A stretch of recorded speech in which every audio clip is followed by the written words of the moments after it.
আসসালামু আলাইকুম তোমাদের সবাইকে সবাইকে স্বাগত জানাচ্ছি তোমাদের সাধারণ বিজ্ঞানের প্রথম অধ্যায়ের ওয়ান শট ক্লাসে, যেখানে আমরা একটাই ক্লাসে কিন্তু পুরো বইয়ের এ টু জেড পড়ার পাশাপাশি সকল সিকিউ মানে বিগত বছরের সকল সিকিউ, এমসিকিউ এবং সংক্ষিপ্ত প্রশ্ন কভার করে দিব। তো এই ক্লাসটা তোমার জন্য এনাফ হবে। তুমি যদি প্রথমবারের মতো রিভিশন দাও, মানে প্রথমবারের মতো যদি অধ্যায়টা পড়ো তাও এনাফ, আবার যদি তুমি রিভিশনের জন্য এই ক্লাসটা বেছে নাও তাও তো খুবই সুপার ডুপার এনাফ। তো চলো বেশি কথা না বলে আমরা ক্লাসটা শুরু করি। আমাদের এই অধ্যায়টার নাম হচ্ছে উন্নতর জীবনধারা, মানে কি করলে আমরা জীবনটাকে উন্নত রাখতে পারবো। তো এই পৃথিবীতে সৃষ্টিকর্তার সবচাইতে বড় নেয়ামত হচ্ছে সুস্থতা, এবং সেই সুস্থতার জন্য আমাদের দরকার একটা সুস্থ শরীর, এবং সেই সুস্থ শরীর আসবে ভালো ভালো পুষ্টিকর খাবার দাবারের মাধ্যমে। সো এই অধ্যায়টা মূলত খাদ্য পুষ্টির একটা চ্যাপ্টার, যেটাকে একটু মানে হচ্ছে নামটাকে একটু মডিফাই করে এরকম একটা নাম দেওয়া হয়েছে। ঠিক আছে, এই যে দেখো শুরুটা কিন্তু খাদ্য পুষ্টি থেকে হয়েছে। আচ্ছা, সো এই অধ্যায়টা পড়ার আগে আমি কিছু মানে কি বলবো, অ্যালার্মিং বা হচ্ছে কিছু ডিসক্লেইমার দিয়ে নিতে চাই। সেটা হচ্ছে, এমনিতে তুমি যদি এই অধ্যায়টা পড়ো, যে কোনো একটা স্টুডেন্ট যদি এটা একবার রিডিং পড়ে এবং তাকে যদি যে কোনো কিছু লিখতে বলা হয়, সাপোজ কার্বোহাইড্রেটের কাজ লিখো, কার্বোহাইড্রেট সমৃদ্ধ খাবার লিখো, সে খুব ভালোভাবে এটা পারবে। বাট সমস্যাটা কোন জায়গায় বাধে, সেটা হচ্ছে যখন কোনো সৃজনশীলে আমাদের এক্স্যাক্টলি আইডেন্টিফাই করতে বলে যে আসলেও কি আমার অ্যান্সারে কার্বোহাইড্রেটই চেয়েছে। অর্থাৎ সৃজনশীল ডিটারমিনেশন করা, সৃজনশীল আসলেও কি চাচ্ছে সেটা খুঁজে বের করা। আর যেহেতু এখানে মতামত দেওয়ার কোনো বিষয় নাই, এখানে ডাইরেক্ট তোমাকে অ্যান্সার করতে হবে, তো সৃজনশীল নির্ণয় করাটা হচ্ছে এই অধ্যায়ের সবচেয়ে ঝামেলাকর বিষয়। এবং মোটামুটি এই অধ্যায়ের বেশ অনেকগুলো টপিকই ইম্পর্টেন্ট হওয়ায়, কথার কথা যদি ভিটামিনের কথা বলি, অনেকগুলো ভিটামিন, সবগুলো ভিটামিন ইম্পর্টেন্ট। যেহেতু সবগুলো ভিটামিনই ইম্পর্টেন্ট, তো পরীক্ষায় আসলে কোন ভিটামিনটা আসবে আমরা সেটা জানি না। তো এই কারণেই সমস্যা হয়ে যায় সৃজনশীল ডিটারমিনেশনে। এবং এই কারণেই এই অধ্যায়টা পড়ার সময় আমাদের কিছু টেকনিক ফলো করতে হয় এবং কিছু ধারাবাহিকতা এবং কিছু স্ট্র্যাটেজি ফলো করতে হয়। তো চলো আমরা শুরু করে দিই। প্রথমে আমরা যে জিনিসটা পড়ছি আমাদের 1 নম্বর পাঠে, সেটা হচ্ছে খাদ্য এবং পুষ্টি। অর্থাৎ এই পাঠটার কথা যদি আমরা খেয়াল করি, খাদ্যের উপাদান, এইটার মোটামুটি এইটা দিয়ে হচ্ছে এই পাঠটা আমাদের সাজিয়েছে, এবং তারপর থেকে আমাদের খাদ্যের উপাদানের যেই খাদ্যগুলো আছে সেগুলো সম্পর্কে বলেছে। তো শুরুতে আমি একটু খাদ্য উপাদান সম্পর্কে বলে নিতে চাচ্ছি। তো আমরা জানি মেইনলি খাদ্য উপাদান হচ্ছে 6টা। ঠিক আছে, তার মধ্যে 3টা খাদ্য উপাদান খুবই প্রয়োজন, অর্থাৎ প্রতিদিন আমাদের খেতে হবে বা এটা আমাদের খুবই দরকার। আর বাকি যে 3টা খাদ্য উপাদান আছে, সেই 3টা খাদ্য উপাদানও দরকার। আসলে 6টা খাদ্য উপাদানই দরকার, বাট ওটা হচ্ছে আসলে সহায়ক হিসেবে ভূমিকা পালন করে। যেরকম তুমি রুটি খেয়েছো, এটা এনাফ, বাট ব্যাপার হচ্ছে রুটিটা হজম করার জন্য তোমার কিন্তু পানি লাগবে, না হলে তুমি রুটিটা হজম করতে পারবে না। তো তার মানে এই 3টা জিনিসকে সহায়ক করতে, মানে এই 3টা জিনিসকে হেল্প করতে যারা আসে তারা হচ্ছে আমাদের সহায়ক উপাদান। এবং মুখ্য উপাদান কারা? বাংলা নাম আর ইংলিশ নামটা আমরা মিক্স করব না, আমরা বাংলার ইংলিশ নামটা খুবই স্পেসিফিক রাখবো। শর্করা, আমিষ, স্নেহ, এই 3টা হচ্ছে বাংলা নাম। এবং আমি লিখতেছি না, আমি মুখে বলতেছি, কারণ পরে বারবার এগুলো আমি বলবো। শর্করার ইংলিশটা হচ্ছে কার্বোহাইড্রেট বা হাইড্রেটস অফ কার্বন। হাইড্রেট মানে হচ্ছে পানি, হাইড্রেশন মানে হচ্ছে পানি। তার মানে হাইড্রেটস অফ কার্বন, অর্থাৎ কার্বোহাইড্রেটসে কি কি থাকে, এখান থেকে কিন্তু এখানে বোঝা যায় যে কার্বোহাইড্রেটসে কি কি থাকে। কার্বোহাইড্রেটসে কার্বন, হাইড্রোজেন এবং অক্সিজেন থাকে, কারণ পানি মানে তো H2O, R hydrates of carbon তার মানে পানির কার্বন, তার মানে কার্বন, হাইড্রোজেন এবং অক্সিজেন। এরপরে হচ্ছে আমিষ বা প্রোটিন। আমিষ এবং প্রোটিনেও সেম, আমাদের হচ্ছে কার্বন, হাইড্রোজেন এবং অক্সিজেন থাকে, বাট আমিষে একটা জিনিস স্পেশালি থাকে, সেটা হচ্ছে নাইট্রোজেন, স্পেশালি আলাদা করে। এরপরে যদি স্নেহের কথায় আসি, স্নেহ, ফ্যাট বা চর্বি, তাহলে ইংলিশ নামগুলো কি কি হলো? কার্বোহাইড্রেট, প্রোটিন, ফ্যাট বা লিপিড। আমি যে কোনো কিছু নামে রাখতে পারি। ফ্যাট বললে মূলত চর্বি বুঝাই, আর লিপিড বললে আমরা স্নেহ বুঝাবো, বাট সবগুলো সিমিলার, আমরা লিপিড বলবো। Carbohydrate, protein, lipid. তো কার্বোহাইড্রেট, প্রোটিন, এই যে লিপিড যেটা, সেটাও আমাদের CHO দিয়ে তৈরি। তাহলে এরা সবাই কার্বন, হাইড্রোজেন, অক্সিজেন দিয়ে তৈরি। এক্সেপশনালি আমিষে হচ্ছে নাইট্রোজেন থাকে, যেটাই মূলত রেচন প্রক্রিয়া আমাদের শরীর থেকে মূত্রের মাধ্যমে বা ঘামের মাধ্যমে বের হয়ে যায়। এরপরে এদের সহায়ক ভূমিকার জন্য আছে ভিটামিন। ভিটামিনের বাংলা ইংলিশ একই, খনিজ লবণ বা মিনারেলস, খনিজ লবণ বা মিনারেলস এবং পানি বা ওয়াটার। তো আমি অনেক কিছু বলেছি, 6টা উপাদান বলেছি, বাট এটাকে শুরু থেকেই আমি অনেক বেশি ইগনোর করলাম, তাই না? তো মেনলি আসলে খাদ্য উপাদান 6টাই, বাট আঁশ যেটা, আমরা কিন্তু আঁশটাকে চাইলে প্রোটিনের মধ্যে, কার্বোহাইড্রেটের মধ্যে ইনক্লুড করতে পারি। কারণ আঁশ মানে মনে করো পুঁই শাকের আঁশ, বিভিন্ন শাকের যে আঁশ থাকে বা বিভিন্ন ফলের যে আঁশ থাকে, ওগুলো কিন্তু অলরেডি এগুলোর মধ্যে কভার হয়। বাট আঁশটাকে আমরা আলাদা করে এই কারণে ধরতেছি, কারণ এইটা আমাদের শরীরের মল তৈরিতে অনেক গুরুত্বপূর্ণ ভূমিকা পালন করে। অর্থাৎ আমাদের বডির খাবার দাবারগুলোকে সহজপাচ্য করতে, সহজে হজম করতে আঁশ বা ফাইবার এটার ভূমিকা অনেক বেশি। হ্যাঁ, তো এই জন্য আমরা হচ্ছে আঁশটা সহায়ক, বাট এটা খাদ্যের এক্সট্রা উপাদান, অলরেডি এর মধ্যে ইনক্লুড হয়ে গেছে, বাট আমরা ইচ্ছা করে আঁশ বলি, রাফেজ বলি বা ফাইবার বলি, এটাকে আমরা আলাদা করে ধরছি। তাহলে এই কনসেপ্টটা আশা করি ক্লিয়ার। এখন আমরা যখন পরের পাঠে যাব, আমরা এই প্রত্যেকটা খাদ্য উপাদানের উৎস পড়ব, এবং সেই উৎস একটা হবে প্রাণীর উৎস, অর্থাৎ প্রাণী থেকে আসছে কি কি, এবং আরেকটা হবে হচ্ছে উদ্ভিদের উৎস, অর্থাৎ উদ্ভিদ থেকে কি কি আসছে। যেমন আমি যদি বলি যে প্রোটিনের কথা, আমরা জানি যে মাছ, মাংস, ডিম এগুলো হচ্ছে প্রাণীর উৎস। বাট যদি আমি উদ্ভিদের কথা বলি, তাহলে ডাল, সিমের বিচি, বাদাম এগুলো হচ্ছে উদ্ভিদ উৎস। এরকম প্রত্যেকটা উদ্ভিদ এবং প্রাণী উৎস হবে। এবং আরেকটা জিনিস সাথে অ্যাড হবে, সেটা হচ্ছে এগুলার কাজ কি। যেহেতু 6টা খাদ্য উপাদান, 6টার 6 রকম কাজ হবে, এবং এখানে ভিটামিন যেটা, এটার একটু এক্সটেনশন হবে, অর্থাৎ যতগুলো ভিটামিন আছে A B C D E, একদম A B C D E পর্যন্ত কিন্তু আছে, লাস্টে হচ্ছে খালি এক্সট্রা করে কে আছে। তো এই সকল ভিটামিনগুলোর আমরা আবার আলাদা আলাদা করে উৎস এবং কাজ শিখব, এবং এগুলো না খেলে কি হয় সেটাও জানবো। তো পরীক্ষার জন্য এই প্রত্যেকটার কাজ অনেক ইম্পর্টেন্ট। বাট উদ্দীপক থেকে যদি বলে রুটি কিভাবে তোমার, মানে রুটির কাজ কি, তোমাকে তাকে জানতে হবে যে রুটি কি প্রোটিন, লিপিড, স্নেহ না কি, এটা তো তোমাকে জানতে হবে। তো এটা জানার জন্য তোমাকে আগের থেকে জেনে রাখতে হবে যে রুটি একটা কার্বোহাইড্রেট। দেন তুমি কার্বোহাইড্রেটের কাজ পড়ে গেলা, তুমি ওটা পরীক্ষায় লিখে দিয়ে আসলা, ঠিক আছে? এবং এই উৎসগুলো উদ্দীপক আইডেন্টিফিকেশন ছাড়াও এমসিকিউর জন্য ইম্পর্টেন্ট। ফাইন, তো আমরা একটা জিনিস স্কিপ করে আসছি, আমরা সেখানে চলে যাই। শুরুতে আমি সহজ কথা বলে শুরু করেছি। তো 6টা উপাদান, এখানে আমি যা যা বলেছি সবকিছু ইনক্লুড হয়ে গিয়েছে। আচ্ছা, এখানে একটু কিছু এমসিকিউ আছে, আমি একটু দাগাই দিচ্ছি। সেটা হচ্ছে স্নেহ এবং শর্করাকে বলা হয় শক্তি উৎপাদক খাদ্য।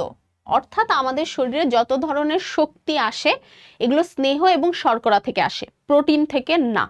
তাহলে চোখ বন্ধ করে একটা কাজ আমরা অলরেডি জেনে গেলাম, যে স্নেহ এবং শর্করার কাজ হচ্ছে এরা আমাদের দেহের শক্তি উৎপাদনে সহায়ক ভূমিকা পালন করে।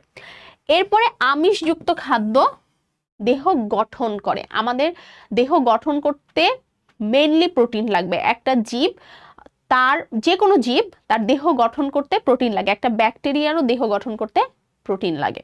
তাহলে আমিষের কাজ কি? আমাদের দেহ গঠন করা, ঠিক আছে? আর এই সবের বাহিরে হচ্ছে আমাদের এইগুলা আছে। ওকে, ফাইন। তো এইবার আমরা চলে যাচ্ছি আমাদের হচ্ছে 2টা টার্মে, একটা হচ্ছে খাদ্য এবং একটা হচ্ছে পুষ্টি। তো খাদ্য কি, এটার সংজ্ঞাতে যদি আমরা যাই, তাহলে আমার কথা হচ্ছে খাদ্যের সংজ্ঞা আমরা পরে পড়লেও হবে। কিভাবে? যখন আমি জানছি যে কার্বোহাইড্রেটের কাজ কি, যেমন খেয়াল করো আমি সাথে সাথে দেখাই দিচ্ছি। কার্বোহাইড্রেটের কাজ হচ্ছে দেহের শক্তি উৎপাদন করা, একটু আগে আমরা পড়ছি। তারপরে হচ্ছে দেহ, এখানে গঠন করাটা লেখে নাই, বাট মনে করো বৃদ্ধিটাকে আমি গঠন করা হিসাবে ধরলাম, যে দেহ গঠন করা বা দেহ বড় করা একই কথা। সো বৃদ্ধি বা গঠন, এটা কি? এটা হচ্ছে আমাদের প্রোটিনের কাজ। রোগ প্রতিরোধ, এটা ভিটামিনের কাজ। ক্ষয় পূরণ, এটাও মোটামুটি খাদ্যে, সবগুলো খাদ্যই ক্ষয় পূরণ বা ভিটামিন হচ্ছে আমাদের দেহের ক্ষয় পূরণ করে, সবগুলো ধরতে পারি। তাহলে খাদ্যের আমার যতগুলো কাজ আছে, মেন যে কাজগুলো আছে, যেরকম একটু আগে পড়লাম যে দেহের শক্তি উৎপাদন, দেহ গঠন, আর ভিটামিনের কাজ হচ্ছে রোগ প্রতিরোধ করা। তাহলে লার্জ স্কেলে আমরা তিনটা জিনিস পড়লাম, যে শর্করা স্নেহের কাজ হচ্ছে দেহ শক্তি উৎপাদন করা, প্রোটিন বা আমিষের কাজ হচ্ছে দেহ গঠন করা, এবং ভিটামিনের কাজ হচ্ছে দেহ রোগ প্রতিরোধ করা। তাহলে যারা এই তিনটা কাজ করে তারাই তো আসলে খাদ্য। ঠিক আছে? তো এই যে আমাদের যখন আমরা হচ্ছে পুষ্টির কথা বলতেছি, যে পুষ্টি কি? পুষ্টি হচ্ছে যা খাদ্য থেকে, মানে এই যে পরিবেশ থেকে প্রয়োজনীয় খাদ্যবস্তু আহরণ করে এবং তা পরিপাক ও শোষণ, এই জিনিসটা একটু বুঝতে হবে। পরিপাক ও শোষণটা কি? তুমি একটা রুটি খাইছো, সেই রুটিটা তোমার শরীরের মধ্যে চূর্ণ বিচূর্ণ হয়েছে, তারপরে একদম মানে মিক্সচার হয়ে গিয়েছে, একটা সরল ফর্মে চলে গিয়েছে। এইটাকে, একটা জটিল ফর্ম থেকে একটা সরল ফর্মে গেছে, এইটাকে পরিপাক বলে। এবারে রুটিটা তো শরীর শোষণ করবে, কারণ রুটি খালি ওই জুসের মতো করে শরীরের মধ্যে রাখলে তো হবে না, শরীরের প্রত্যেকটা কোষ এই রুটিটাকে শোষণ করবে। এইটাকে আমরা মানে চুষে নিবে, এইটাকে আমরা বলি শোষণ। তাহলে পরিপাক আর শোষণ জিনিসটা কিন্তু আলাদা। তো এই পরিপাক এবং শোষণ করার পরে যেইভাবে আমাদের হচ্ছে এই যে এই কাজগুলো হচ্ছে আবার সেম, রোগ প্রতিরোধ এবং বৃদ্ধি এগুলো হয়, তাকে আমরা হচ্ছে পুষ্টি বলি। তাহলে খাদ্য আর পুষ্টির মধ্যে পার্থক্য কি? যা খেলে আমাদের এই সকল কাজ হয় বা এই সকল কাজে যা হেল্প করে তারা হচ্ছে খাদ্য। আর পুষ্টি হচ্ছে খাবার খাওয়ার পরে দেহে পরিপাক এবং শোষণ হয়ে যদি এই এই ঘটনাগুলো ঘটে তাহলে সেটা হচ্ছে পুষ্টি। কারণ পুষ্টি পাইছি বলেই তো আমি হচ্ছে দেহে শক্তি উৎপাদন করতে পারছি, দেহে রোগ প্রতিরোধ ক্ষমতা করতে পারছি। তো তোমাদের এত বেশি কনফিউশন হওয়া লাগবে না। পুষ্টি হচ্ছে ইংলিশ শব্দ নিউট্রিশন, এবং হচ্ছে মানে আমাদের যেই কি বলে পরিপোষক বা হচ্ছে পুষ্টি যার থেকে আমরা পাই তাদেরকে আমরা নিউট্রিয়েন্টস বলি। তোমাদের এত কষ্ট করা লাগবে না। কেন? কারণ আমি তোমাদের হচ্ছে সংজ্ঞা এখানে দেখাই দিলাম, তিনটা সংজ্ঞাই এখানে আছে, তোমরা স্লাইড পেয়ে যাবা। আমি বুঝাই দিছি, তোমরা জাস্ট হচ্ছে এখানে সংজ্ঞা বলতে মেন লাইনটা লেখা আছে, তোমরা বলে বা কি এটা যুক্ত করে নিবা, এবং নিউট্রিয়েন্টস কি ওই সেম সংজ্ঞায় জাস্ট একটু ঘুরায় পেঁচায় যেভাবে আমি তোমাদের জাস্ট বুঝাই দিলাম, যে যা খেলে এই কাজ হয় তা খাদ্য, যার মাধ্যমে আমরা হচ্ছে এই কাজ করে থাকি তা হচ্ছে পুষ্টি, আর যেই জিনিসগুলো ওই খাদ্যই মেনলি যা আমাদের পুষ্টির যোগান দেয় তারা হচ্ছে পুষ্টিকর জিনিস, মানে পরিপোষক বা নিউট্রিয়েন্টস। ঠিক আছে? মানে যা থেকে আমরা নিউট্রিশন পাই তাই নিউট্রিয়েন্টস, এটা কঠিন কিছু না। আর ওই তোমার এইসব কথা তো সেম হবে, সবগুলাতে সেম হবে, কোনো পার্থক্য নাই। ফাইন। এরপরে খাদ্যের তিনটা কাজ আছে, যেটা আমি অলরেডি বলে ফেলেছি। একটা হচ্ছে খাদ্যের আমাদের হচ্ছে দেহের শক্তি উৎপাদন করবে, দেহের হচ্ছে রোগ প্রতিরোধ ক্ষমতা বৃদ্ধি করবে, এবং দেহের হচ্ছে বৃদ্ধি সাধন করবে। তোমরা খেয়াল করে দেখো, এই তিনটা কথাই থাকবে, খেয়াল করো। দেহের গঠন ও বৃদ্ধি কি? আমি এটাই তো বলছি, দেহের গঠন এবং বৃদ্ধি যেটা আমিষ করে। দেহে তাপ উৎপাদন করে এবং শক্তি বলছি না, দেহের শক্তি উৎপাদন করবে, দেহ গঠন করবে, এবং দেহের রোগ প্রতিরোধ ক্ষমতা করবে। আমি কিন্তু এই তিনটা কথাই বলছি, এই তিনটা কথা একটু এক্সটেনশন আছে। কেমন? যখন একটা জিনিস গঠন হচ্ছে তার মানে সেটা বৃদ্ধি হচ্ছে, একটা জিনিস বৃদ্ধি হচ্ছে তার মানে একটা জিনিস কিভাবে বৃদ্ধি হয়, কোনো কিছু যদি ক্ষয় থাকে সেই ক্ষয়টা পূরণ করতে করতে সে বৃদ্ধি হয়। তো এই যে ক্ষয়টা পূরণ করতে করতে সে বৃদ্ধি হইল, তার মানে দেহ সে একটা রক্ষণ করলো, যে এরকম একটা দেহ হবে, সংরক্ষণ করলো দেহকে, ওইটারই এক্সটেনশন। যখন আমরা শক্তি উৎপাদন করে আমাদের দেহ, এটা ন্যাচারালি নিয়ম হচ্ছে আমাদের শরীরের মধ্যে তাপ উৎপাদন হবে, সো ওইটারই এক্সটেনশন। যখন শরীরের মধ্যে রোগ প্রতিরোধ ক্ষমতা বৃদ্ধি পায় তখন শরীর কি হয়? শরীর তখন সুস্থ হয়, সবল হয়, কর্মক্ষম হয়। তার মানে মেন পয়েন্ট কিন্তু শক্তি উৎপাদন, দেহ গঠন এবং দেহের রোগ প্রতিরোধ ক্ষমতা, ওটারই জাস্ট এক্সটেনশন করছে। ঠিক আছে? ডান। পার্ট 1.1 ডান, এবং স্লাইডের এই অংশ পর্যন্ত ডান। 6টা উপাদান এটা আমি আগে বলে দিয়েছি। সো এইবার আমরা আমাদের প্রথম যে খাদ্য উপাদান সেটাতে চলে আসছি, সেটা হচ্ছে শর্করা বা কার্বোহাইড্রেট। আমি অলরেডি প্রথমেই বলে দিয়েছি যে শর্করা মানুষের প্রধান খাদ্য, এটা তো আমরা জানি, বাট কার্বন, হাইড্রোজেন এবং অক্সিজেন দিয়ে আমাদের শর্করা জাতীয় খাবার তৈরি। এই যে একটা লাইন, কার্বন, হাইড্রোজেন, অক্সিজেন দিয়ে শর্করা জাতীয় খাবার তৈরি, এটা উদ্দীপকে আসে, উদ্দীপকে বলে দেয় যে অমুক খাবার কার্বন, হাইড্রোজেন এবং অক্সিজেন দিয়ে তৈরি। তো যেই খাবার কার্বন হাইড্রোজেন অক্সিজেন দিয়ে তৈরি তার কাজ লিখো। তো আমাকে তো জানতে হবে, তাহলে বইয়ের প্রতিটা লাইন এই কারণে গুরুত্বপূর্ণ, আদারওয়াইজ এই অংশগুলো আমি যেটা শুরুতেই বলেছি এমনিই লেখা যায়। ফাইন। সো আর তোমাদের বইয়ের একটা সামারি যেটা, সেটা হচ্ছে স্লাইডটা। তো স্লাইডটা তোমরা ডেসক্রিপশন বক্সে পেয়ে যাবা, তো তোমরা ওখান থেকে ডাউনলোড করে নিতে পারবা। ফাইন। এইবার আমাদের বলতেছে যে শর্করা জাতীয় খাবার কেমন। শর্করা জাতীয় খাবার বললে আমরা চিনির কথা চিন্তা করব চোখ বন্ধ করে। তো আমরা জানি চিনি হচ্ছে বর্ণহীন, সাদা মানে যা বর্ণহীন।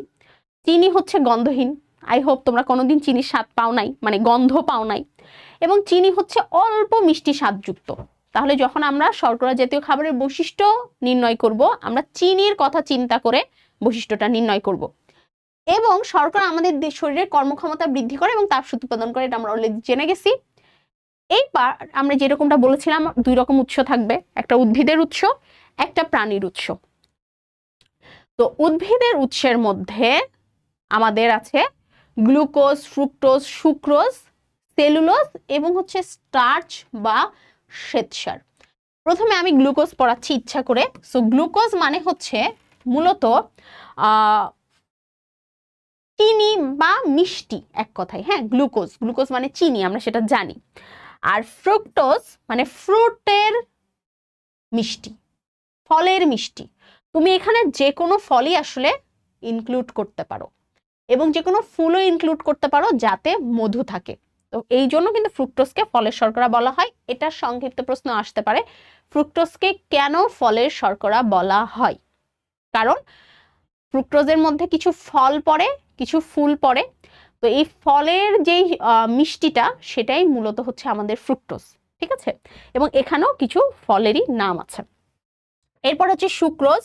সুক্রোজ মানে হচ্ছে পিওরলি গ্লুকোজ, মানে আসলে চিনি না।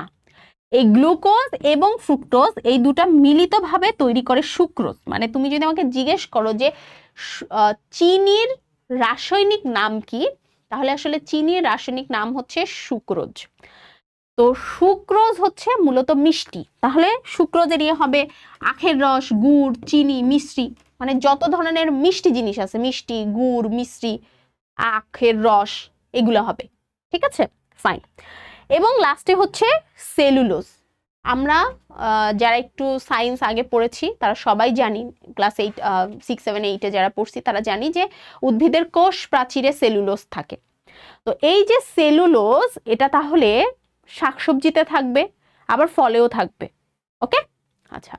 এবং লাস্ট হচ্ছে যেটা আমাদের বাদ গেল মেনলি, সেটা হচ্ছে আমাদের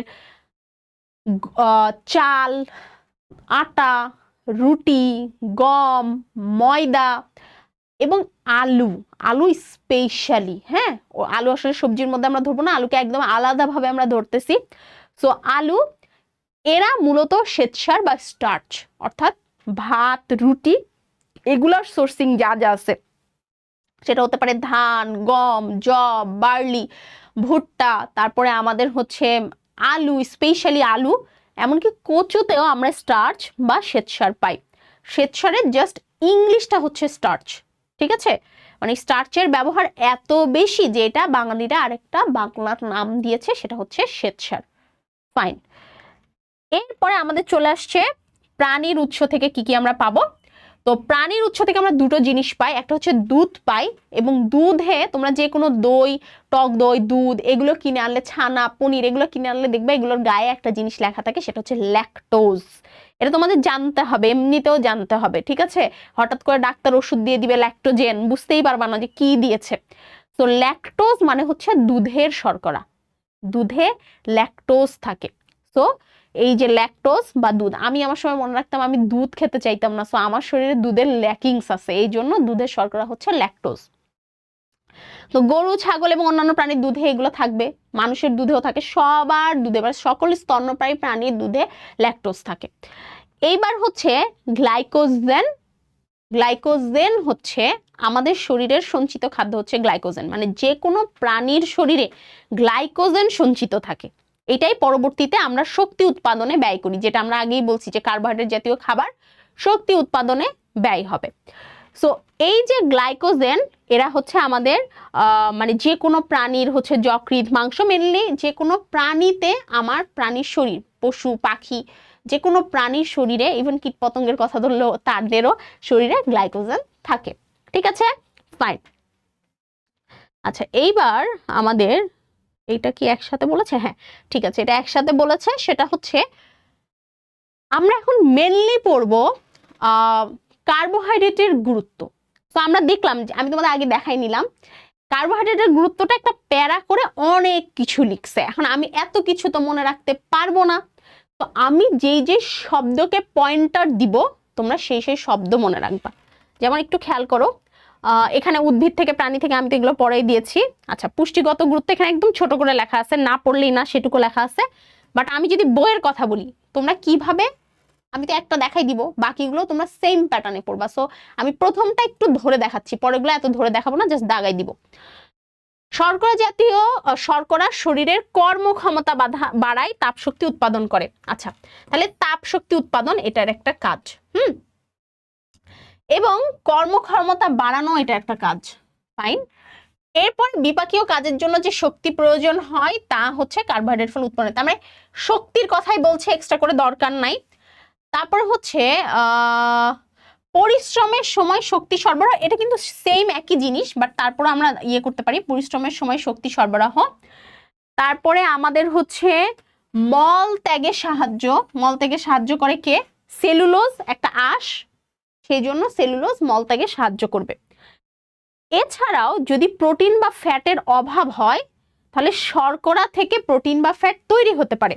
তার মানে শর্করা থেকে প্রোটিন, এই যে এগুলো না, এগুলো কেটে যাবে, এখানে হবে হচ্ছে প্রোটিন এবং ফ্যাট। তো শর্করা থেকে প্রোটিন এবং ফ্যাট সংশ্লেষণ মানে তৈরি হওয়া, শর্করা থেকে প্রোটিন এবং ফ্যাটও তৈরি হতে পারে। তাহলে ইনডাইরেক্টলি কিন্তু শর্করা প্রোটিন এবং ফ্যাটের কাজও করতে পারে, যেহেতু এখান থেকে এটা তৈরি হতে পারে। তাহলে শুধু এই যে পয়েন্টার গুলো মনে রাখবো, শক্তি বাড়াচ্ছে, তাপ শক্তি বাড়াচ্ছে, কর্মক্ষমতা বাড়াচ্ছে, তারপরে আমাদের হচ্ছে পরিশ্রমের সময় শক্তি সরবরাহ করছে, মল ত্যাগে সাহায্য করছে, শর্করা থেকে শর্করা থেকে বলা দরকার নয়, প্রোটিন এবং ফ্যাট সংশ্লেষণ করছে। 5টা অলরেডি হয়ে গেছে, ডান। এরপরে আবার হচ্ছে আমাদের পরেরটা দেখি, এই যে আমাদের শর্করার অভাবজনিত রোগ থেকে রক্ষা পেতে, তার মানে এখান থেকে কিন্তু শর্করার অভাবজনিত রোগ হলে কি হয় সেটাতে চলে আসছে। তার মানে আমরা অলরেডি 5-6টা পয়েন্ট নিজের মতো করে কিন্তু বলে দিলাম, পরে আমরা পড়লে দেখবো আরো 2-3টা পাচ্ছি। তো এইভাবে আমরা প্রত্যেকটা খাদ্য উপাদানের 6টা থেকে 8টা পয়েন্ট জাস্ট এরকম করে লিখে বা স্টিকি নোটে একটু লিখে বইয়ের উপরে লাগাই দিব। এটা নোট করে আলাদা করেও নোট করা লাগবে না, আর যারা বই এভাবে একটু দাগায় পড়তে পারবা তারা তো আরো ভালো। বাট স্টিকি নোটে তুমি কার্বোহাইড্রেট লিখে 6টা বা 8টা পয়েন্ট করে ফেললা। আচ্ছা, তো শর্করা যদি অতিরিক্ত হয়ে যায় তাহলে আমাদের শরীরে ফ্যাট জমা হবে গ্লাইকোজেন আকারে, এবং শর্করা বেশি হলে আমাদের হচ্ছে ডায়াবেটিস, যেটা বহুমূত্র রোগ বলতেছে, সেটা মূলত ডায়াবেটিস, সেটাও হতে পারে। এবং আমাদের শর্করা জাতীয় খাবারের মানে অভাবজনিত রোগ থেকে রক্ষা পেতে আমাদের প্রতিদিন হচ্ছে খাদ্য তালিকায় শর্করা জাতীয় খাবার রাখতে হবে। এবং আমাদের গ্লুকোজ যেটা, সেটা কিন্তু অক্সিজেনের সাথে মিশে আমাদের পুরো শরীরে হচ্ছে মানে সঞ্চালিত হয়, রক্তের সাথে মিশে পুরো শরীরে সঞ্চালিত হয়, ফাইন। এর বেশি এখানে কিছু দরকার নেই, এখানে লাস্টে একটা জিনিসের একটা হিসাব দিয়েছে, সেটা আমাদের পড়তে হবে, কারণ পরবর্তীতে এটা আমাদের লাগবে। সেটা হচ্ছে শর্করা এবং প্রোটিনের ক্যালোরি প্রায় সমান, অর্থাৎ 4, এটা 4 কিন্তু এটা 8 না, 4 কিলো ক্যালোরি পার গ্রাম। মানে 1 গ্রাম শর্করা বা 1 গ্রাম প্রোটিন থেকে, 1 গ্রাম শর্করা থেকে 4 কিলো ক্যালোরি পাওয়া যায়, 1 গ্রাম প্রোটিন থেকেও 4 কিলো ক্যালোরি পাওয়া যায়।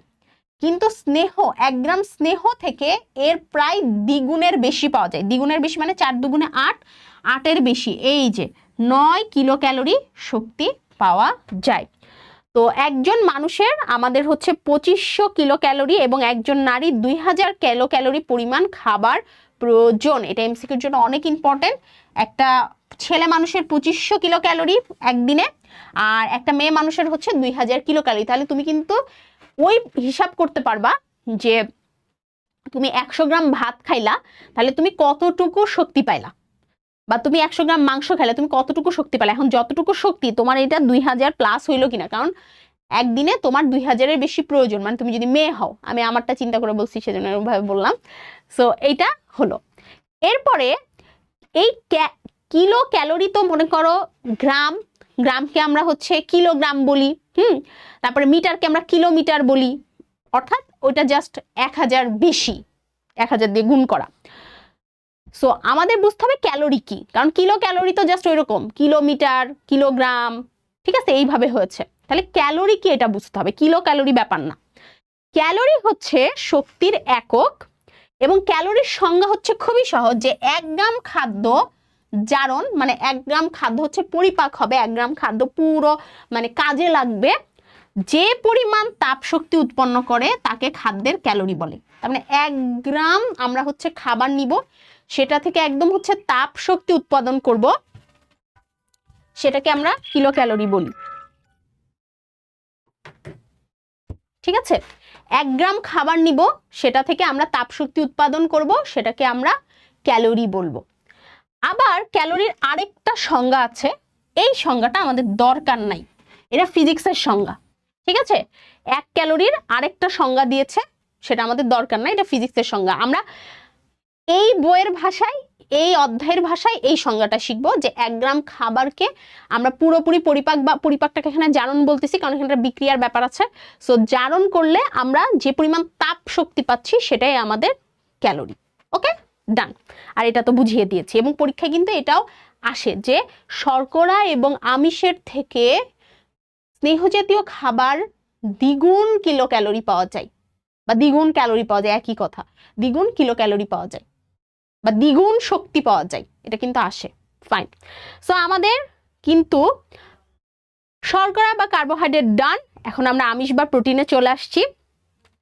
এরপর থেকে সবগুলো আমরা আগের প্যাটার্ন ফলো করে পড়বো, এখানে ক্লাসটা লেন্দি করার কোনো মানে নাই। সো আমি একদম আগের প্যাটার্ন ফলো করে জাস্ট 3 জিনিসগুলো তোমাদের ধরাই দিব।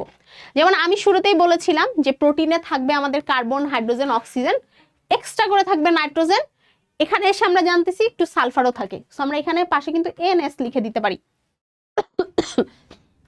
সো NS মানে কি, নাইট্রোজেন এবং সালফার।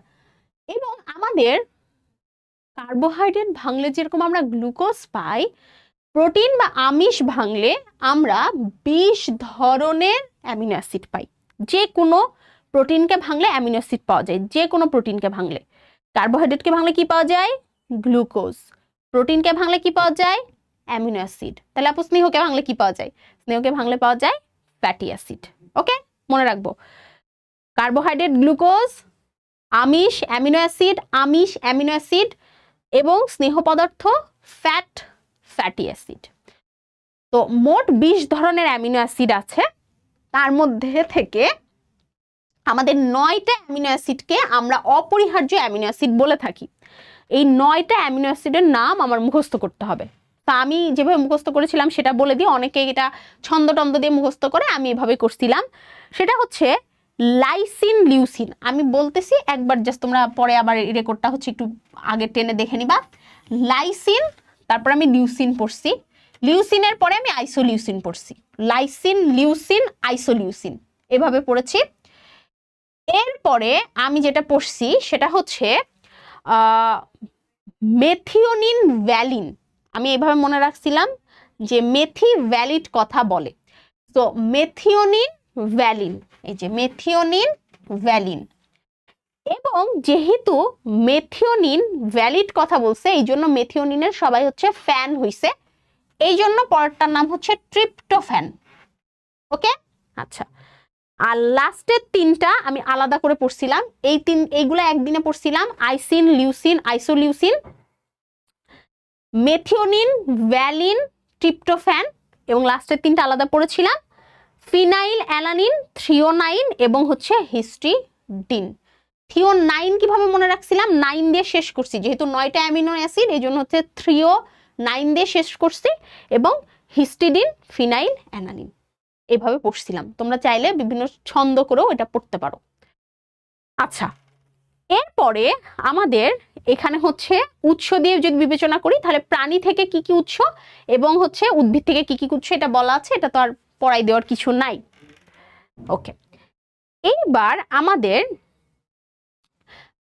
প্রাণীতে অবশ্যই প্রোটিন বেশি থাকে, সো প্রাণীতে এগুলো আমাদের হচ্ছে বেশি পাবো, জানার কথা। উদ্ভিদের মধ্যে কোনটা কোনটাতে থাকে সেটাও আমাদের বলে দিয়েছি। উদ্ভিজ্জ খাদ্যের মধ্যে আমাদের এই যে এগুলাতে হচ্ছে সবচেয়ে বেশি থাকে, বাট অন্যান্য উদ্ভিদে কম থাকে বলে এদের পুষ্টিমূল্য হচ্ছে কম। তো প্রাণীর শুষ্ক ওজনের প্রায় 50% হচ্ছে প্রোটিন, এটা এমসিকিউর জন্য আমরা পড়বো। ডান। এরপর আমরা চলে আসছি স্নেহ পদার্থ বা লিপিড। এখানেও সেম, প্রাণীর উৎস আছে, উদ্ভিদের উৎস আছে, এগুলো অবশ্যই তোমাদেরকে আইডেন্টিফাই করে পড়তে হবে।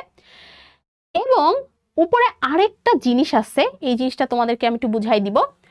সেটা হচ্ছে সাধারণ তাপমাত্রায় ও চাপে এগুলো কঠিন অবস্থায় থাকে, অর্থাৎ আমরা আগে যেরকম বললাম 20টা অ্যামিনো অ্যাসিড থাকে, এরকম 20টা ফ্যাটি অ্যাসিড পাওয়া যায়। এবং কঠিন স্নেহ পদার্থগুলোকে আমরা কি বলি দেখো তো? চর্বি বলি, কারণ যারা হচ্ছে জমে যায়।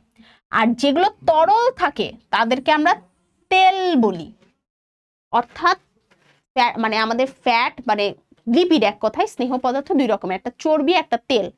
যেটা রুম টেম্পারেচারে কঠিন থাকে সেটা চর্বি, যেটা রুম টেম্পারেচারে তেল থাকে সেটা তেল, মানে তরল থাকে সেটা তেল। এই চর্বির উৎস কি, তেলের উৎস কি সেটা পড়বো। এবং যারা চর্বি তারা হচ্ছে সম্পৃক্ত ফ্যাটি অ্যাসিড।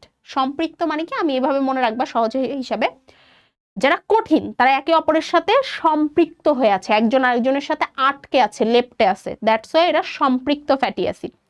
আর যারা একে অপরের সাথে আটকে নাই, লেপ্টে নাই, তারা হচ্ছে অসম্পৃক্ত ফ্যাটি অ্যাসিড। বাস, আর উদাহরণ করে ফেলবা। ডান। এরপরে স্নেহ পদার্থের কাজ আবারও সেম, এখানে অলরেডি পয়েন্ট করে দেওয়া আছে, বাট তারপরও পয়েন্ট করে দেওয়া থাকলে আমরা পয়েন্টারগুলো ধরবো। সেটা হচ্ছে আমরা অলরেডি জানি যে এরা তাপ উৎপাদন করবে, এরা শক্তি উৎপাদন করবে, আমরা অলরেডি এটা জানি। যারা তাপ এবং শক্তি উৎপাদন করবে তারা কিন্তু দেহের পুষ্টি এবং বৃদ্ধিতেও কাজ করবে।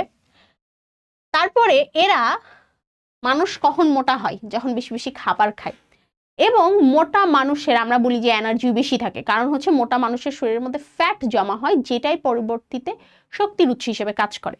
তাহলে এরা খাদ্য ভাণ্ডার হিসেবে কাজ করবে, অর্থাৎ তোমার শরীরে যদি ফ্যাট থাকে সেটা পরবর্তীতে খাদ্যের উৎস হিসেবে কাজ করবে। তাহলে এটাও কিন্তু একটা সংক্ষিপ্ত প্রশ্ন আসতে পারে যে স্নেহ বা চর্বি বা লিপিড জাতীয় খাবারকে কেন খাদ্য ভাণ্ডার হিসেবে কাউন্ট করা হয়। তো তখন ওখানে সুন্দর করে বলতে হবে যে হ্যাঁ, এখানে আমাদের এটা পরবর্তীতে ভেঙে শক্তি উৎপাদন করতে পারে, সেই কারণে খাদ্য ভাণ্ডার হিসেবে কাউন্ট করা হয়। ত্বকের মসৃণতা এবং সজীবতা বজায় রাখতে এবং চর্মরোগ প্রতিরোধ করতে খুবই ইম্পর্টেন্ট।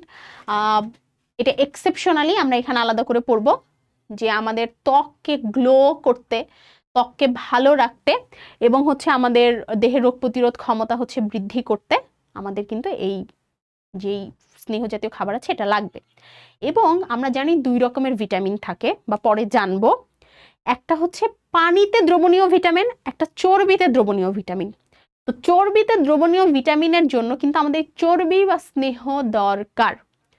যেহেতু আমাদের চর্বিতে দ্রবণীয় ভিটামিনের জন্য চর্বি বা স্নেহ দরকার, তাহলে ওই ভিটামিনগুলার কাজের জন্য, মানে ওই ভিটামিনগুলার হেল্পিং হ্যান্ড হিসেবে কিন্তু আমাদের এই চর্বি কাজ করবে।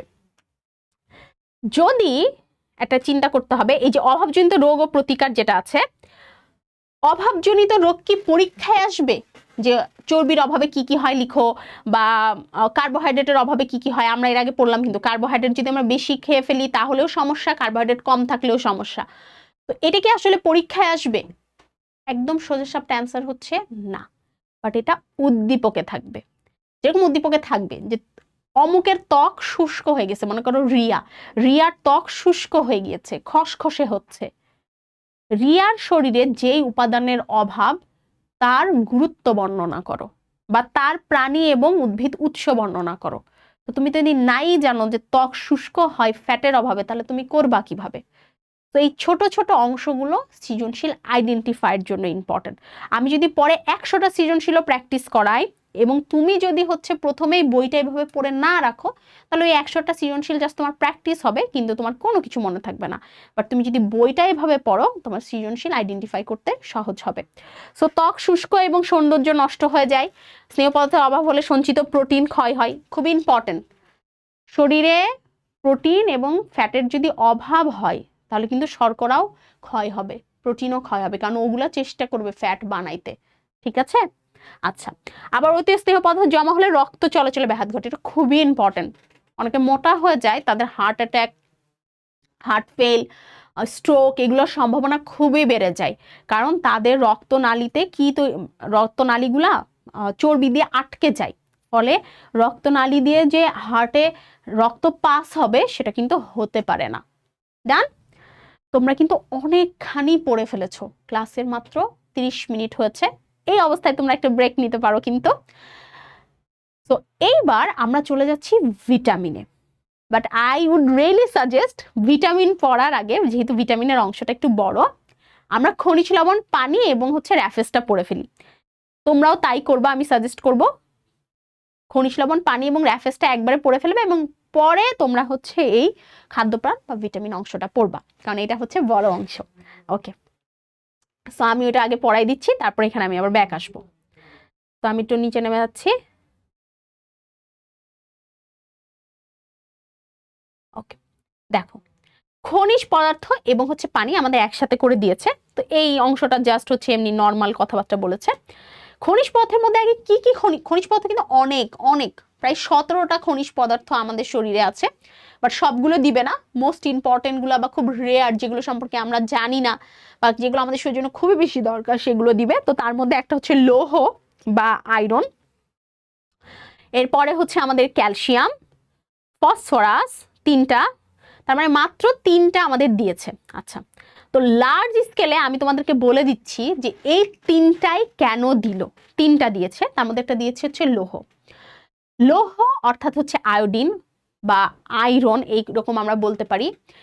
এই জিনিসটার মেইন ভ্যালুটা হচ্ছে আমাদের শরীরে যখন রক্ত মানে হচ্ছে পাস হয়, শরীরের সব জায়গায় যখন রক্ত বহন করে, সেটা কিন্তু অক্সিহিমোগ্লোবিন রূপে পাস হয়।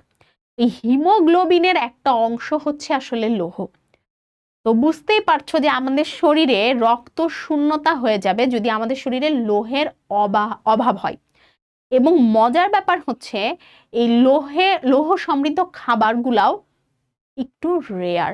যেমন আমরা খেয়াল করি, দেখো রক্তের প্রধান উপাদান 100 ml রক্তে, মাত্র 100 ml রক্তে আমাদের শরীরে কিন্তু 4 থেকে 5 লিটার রক্ত থাকে, মানে 4000 থেকে 5000 ml রক্ত থাকে, বাট 100 ml রক্তেই লোহের পরিমাণ 50 মিলিগ্রাম। 100-র মধ্যে অর্ধেকই বলতে গেলে আমাদের হচ্ছে লৌহ।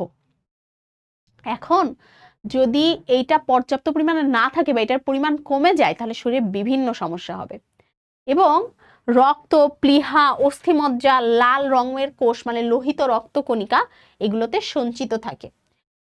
লোহের উদ্ভিজ্জ উৎস হচ্ছে ফুলকপির পাতা। জাস্ট গেস, লাস্ট কবে ফুলকপির পাতা খাইছো বা ফুলকপির পাতা আদতেও খাইছো কিনা? আমরা তো ফুলকপি খাই, ইভেন ফুলকপির ডাটার যে অংশটা থাকে সবুজ সবুজ সেটাই ফেলে দিই, তো পাতা তো আমরা খাই না, তাই না? এই জন্য শিক্ষিত হইতে হবে। তুমি শ্বশুর বাড়িতে গিয়ে যখন তুমি ফুলকপির পাতা নিবা, তোমাকে যখন কেউ বলবে এই ফুলকপির পাতা নেই নাকি, এগুলো কি ঘাস পাতা, এগুলো কি খাওয়ার জিনিস নাকি, তোমার কাছে নলেজ থাকবে, তুমি সেটা দিয়ে বলতে পারবা, সবাই চুপ হয়ে যাবে, কারণ কেউ জানেই না এটা।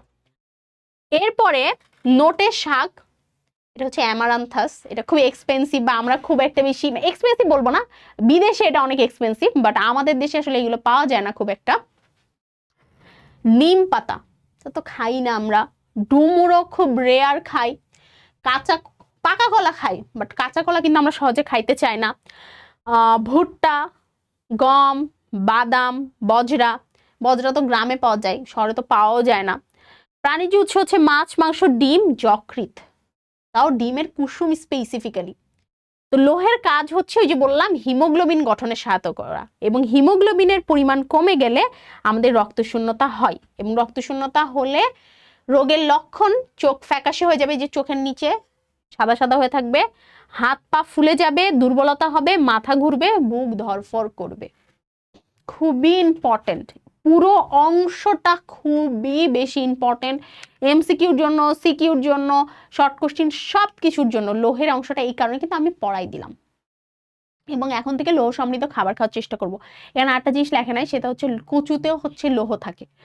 ওকে, কচু, কচুর লতি, কচুর পাতা এগুলোতে প্রচুর লৌহ থাকে। এরপরে হচ্ছে ক্যালসিয়াম। ক্যালসিয়ামের দ্য মোস্ট ভুক্তভোগী পার্সন হচ্ছে আমি খুবই ভালো করে জানি যে ক্যালসিয়াম যে আমাদের জীবনে কতটা বেশি দরকার। ক্যালসিয়ামের মেইন সোর্স হচ্ছে ডিম, দুধ, কলা, ঠিক আছে। এবং এই ক্যালসিয়াম দাঁত, হাড় গঠনে খুবই গুরুত্বপূর্ণ ভূমিকা পালন করে। বয়স হলে সবার হাড়ের সমস্যা হবে, তো আমাদেরকে অবশ্যই ক্যালসিয়াম সমৃদ্ধ খাবার খাইতে হবে। এবং খেয়াল করো, অস্থি এবং দাঁতে ফসফরাস এবং ম্যাগনেসিয়ামের সাথে যুক্ত হয়ে 90% শরীরে সঞ্চিত থাকে। রক্তে এবং লসিকাতের উপস্থিত লক্ষণীয়। ক্যালসিয়ামের উৎস হচ্ছে ডাল, তিল, soybean. Soybean means not soybean তেল, এটা হিন্দুরা বেশি খায়, কারণ হিন্দুরা যেহেতু মাছ, মাংস, ডিম, দুধ খায় না, ওরা সয়াবিনটা খায়। সয়াবিন গোল গোল যে হয় দেখতে, একটু সার্চ দিয়ে বা বাজারে গিয়ে বইলো তোমাকে ইয়ে করে ফেলবে। আমরা মুসলিম যারা তারও খেতে পারবো। সয়াবিন, ফুলকপি, গাজর, পালং শাক, কচু শাক, লাল শাক, কলমি শাক, বাঁধাকপি এবং ফল, দুধ, ডিম, ছোট মাছ, শুটকি মাছ, এগুলো কিন্তু হচ্ছে আমাদের ক্যালসিয়ামের খুব ভালো একটা সোর্স। তো ক্যালসিয়াম মানে ক্যালসিয়াম আমাদের রক্ত সঞ্চালনে, হৃৎপিণ্ডের স্বাভাবিক সংকোচন প্রসারণে এগুলো বিভিন্ন ক্ষেত্রে লাভ করে। ক্যালসিয়ামের অভাবে কি রোগ হয় এটা একেবারে মাথার মধ্যে ঢুকায় ফেলতে হবে। রিকেটস রোগ হয়। বয়স্ক নারীদের যে রোগ হয় অস্টিওম্যালেসিয়া, এটা উদ্দীপকের জন্য না, এটা বেশি উদ্দীপকের জন্য ইম্পর্টেন্ট, এমসিকিউর জন্য ইম্পর্টেন্ট। আর শিশুদের তো দাঁতের, হাড়ের রোগ হয়, বাট রিকেটসটা মনে রেখো, রিকেটস অভাবে হাত পা ব্যাকা হয়ে যায়। লাস্ট হচ্ছে আমাদের ক্যালসিয়ামের পরে, আমাদের শরীরে সবচেয়ে বেশি ক্যালসিয়ামের পরিমাণ থাকে। ক্যালসিয়ামের পরে আমাদের যে জিনিসটা থাকে সেটা হচ্ছে ফসফরাস। তো ফসফরাসও ক্যালসিয়ামের মতো ওই সেম হাড়েরই উপাদান। এইটার উৎস হচ্ছে তোমরা পড়েন বা মটরশুঁটি, বরবটি, বাদাম, ওটা বলছি না, বাট এই যে হাড় এবং দাঁত গঠনে এটা সাহায্য করে। ফসফরাসের অভাবেও রিকেটস রোগ হয়। Same same same pattern. So উদ্দীপকে আসলে ফসফরাস এবং ক্যালসিয়াম দুইটার কথাই কিন্তু লিখতে হবে, এটা যেন মনে থাকে। শুধু একটার কথা লিখলে হবে না। তাহলে এই গেল আমাদের 3 রকমের খনিজ লবণ বা খনিজ পদার্থ। এরপর আসছে হচ্ছে পানি। পানি থেকে এরকম সৃজনশীল আসবে না। পানি থেকে আমরা এমনি কিছু গুরুত্বপূর্ণ তথ্য জেনে রাখতে পারি। আমাদের শরীরের 60 থেকে 75% হচ্ছে পানি। তো পানি আসলে অনেক কাজে লাগে। আমরা একদম ছোট্ট করে এখানে পানির উৎস দিচ্ছে, আসলে পানির উৎস সবকিছুতেই পানি থাকে, বাট উৎস দরকার নেই। মানুষের 2 থেকে 3 লিটার পানি পান করা উচিত। আর গরম আবহাওয়ায় কি হয় এটা জাস্ট তোমরা একটু রিডিং দিও। 10% কমে গেলে হচ্ছে সংজ্ঞা লোপ পায়, মানে মানুষ অজ্ঞান হয়ে যায়, মানুষের হিতাহিত জ্ঞান থাকে না। আর এখানে খাবার স্যালাইন তৈরির অংশটা দিয়েছে, জাস্ট এটা তোমরা জাস্ট রিডিং দিও, এখান থেকে ওরকম কিছু আসবে না, এমসিকিউ গুলা বলে দিয়েছি। এরপরে হচ্ছে রাফেজ বা রাফেজ সবই বলা যাবে, বা ফাইবার বা আঁশ। আমি আগেও বলেছি ফল এবং শাকসবজি হচ্ছে এগুলার মেন উৎস। এছাড়াও আমাদের এখানে আরো দেখবে ধনে, জিরা, হাবিজাবি বিভিন্ন অংশ লিখেছে। তো রাফেজ মূলত সেলুলোজ দিয়ে তৈরি উদ্ভিদের কোষ প্রাচীর, খুবই ইম্পর্টেন্ট। রাফেজটা আমি আগেও বলেছি অলরেডি শর্করার মধ্যে পড়া হয়ে যায়। তো ওই কাজগুলোই রাফেজ করে। স্পেশালি যেই কাজটা রাফেজ করে সেটা হচ্ছে কোষ্ঠকাঠিন্য দূর করে, তার মানে হচ্ছে মল তৈরি করতে হেল্প করে, ডায়াবেটিসটা থেকে প্রতিরোধ করতে হেল্প করে, হৃদরোগ থাকলে সেটা থেকে প্রতিরোধ করতে হেল্প করে। এবং এই যে আমাদের গুরুত্বতে দেখো, এই অংশগুলো আমি একটু দেখাই দিই। সেটা হচ্ছে পানি শোষণ করে এবং মলের পরিমাণ বৃদ্ধি করে, যেটা আগেই বললাম। খাবার থেকে অপাচ্য মানে খারাপ অংশটা বের করতে সাহায্য করে। অতিরিক্ত চর্বি কমায়, যার ফলে হার্ট ভালো থাকে। মনে রাখবা, যখনই চর্বি কমবে হার্ট ভালো থাকবে। এবং ক্ষুধার প্রবণতা কমাতে হেল্প করে, অর্থাৎ রোজার সময় তুমি যদি বেশি বেশি করে শশা খাও, শশাতে প্রচুর পরিমাণ পানি এবং রাফেজ দুইটাই থাকে। তো এইটা ফল খেলে তোমার হচ্ছে ক্ষুধাটা অত বেশি লাগবে না। ধারণা করা হয় রাফেজ যুক্ত খাদ্য গ্রহণে পিত্তথলির রোগ, মলাশয়ের ক্যান্সার, অর্থাৎ শরীরের পরিপাকতন্ত্রের সকল অংশ ভালো থাকে। এবং এমসিকিউর জন্য আমরা পড়বো 20 থেকে 30 গ্রাম। তোমরা একটু খেয়াল করে দেখবা বইতে যেরকম কত লিটার পানি দরকার, কত লিটার কার্বোহাইড্রেট দরকার, লিটার তো না, কত কিলো ক্যালোরি শক্তি দরকার, কত গ্রাম রাফেজ দরকার, এই সবগুলার এমসিকিউ অংশটা কিন্তু আছে। তোমরা চাইলে এই সংখ্যাভিত্তিক অংশটা বইয়ের মধ্যে অন্য একটা পেন দিয়ে দাগাইতে পারো, হাইলাইটার দিয়ে, মনে করো গোলাপি কালার হাইলাইটার দিয়ে মার্ক করতে পারো, অথবা একটা খাতার একটা পেজ নিলেই দেখবা যে মোট 50-60টা এরকম লাইন হবে। তুমি সেই 50-60টা লাইন কিন্তু একটু টুকে নিতে পারো। ডান।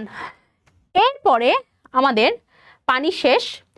এরপরে আমরা যে অংশটা পড়ব সেটা হচ্ছে আমাদের ভিটামিন।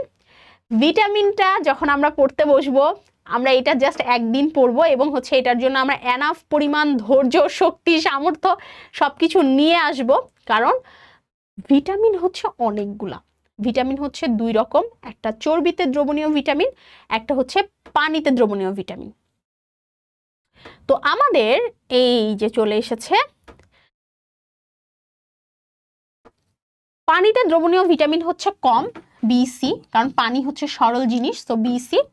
আর চর্বিতে দ্রবণীয় ভিটামিন হচ্ছে, আমি আগে বলেছি ভিটামিন হচ্ছে কিন্তু A B C D E এবং কে, তার মধ্যে বিসি হচ্ছে আমার পানিতে দ্রবণীয় ভিটামিন আর বাদবাকিগুলো আমার চর্বিতে দ্রবণীয় ভিটামিন।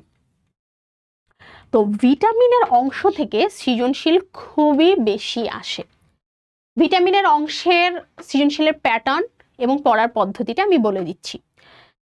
ভিটামিনের অংশে প্রথমত উৎস থাকে, যে এই ভিটামিন এ আমরা এটা কোথা থেকে পাবো, এই জিনিসটা আমরা কোন কোন জায়গা থেকে পাবো।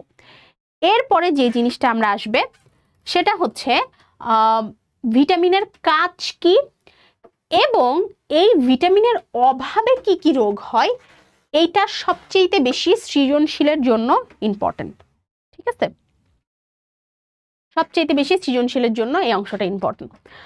তো আমরা যদি একটু খেয়াল করি, এখানে আমাদের এই যে অভাবজনিত রোগের মধ্যে এটা আছে, তাহলে এই অংশটা কিসের জন্য ইম্পর্টেন্ট বললাম? সৃজনশীল আইডেন্টিফিকেশনের জন্য ইম্পর্টেন্ট। এবার তুমি আইডেন্টিফাই করে ফেলছো যে মনে করো যে আমার রাতকানা রোগ হয়, এখন প্রশ্নে কি থাকতে পারে? প্রশ্নে দুইটা জিনিস থাকতে পারে, যে কি কি খাবার খেলে রাতকানা রোগ হবে না, সেখানে আমাদের এই অংশটা লাগবে। আর আরেকটা হচ্ছে যে এই ভিটামিন কি কি কাজ করে, সেটার ক্ষেত্রে আমার এই অংশটা লাগবে। তার মানে এখানে তোমাকে একটু বেশ ভালো পরিমাণে এফোর্ট দিতে হবে।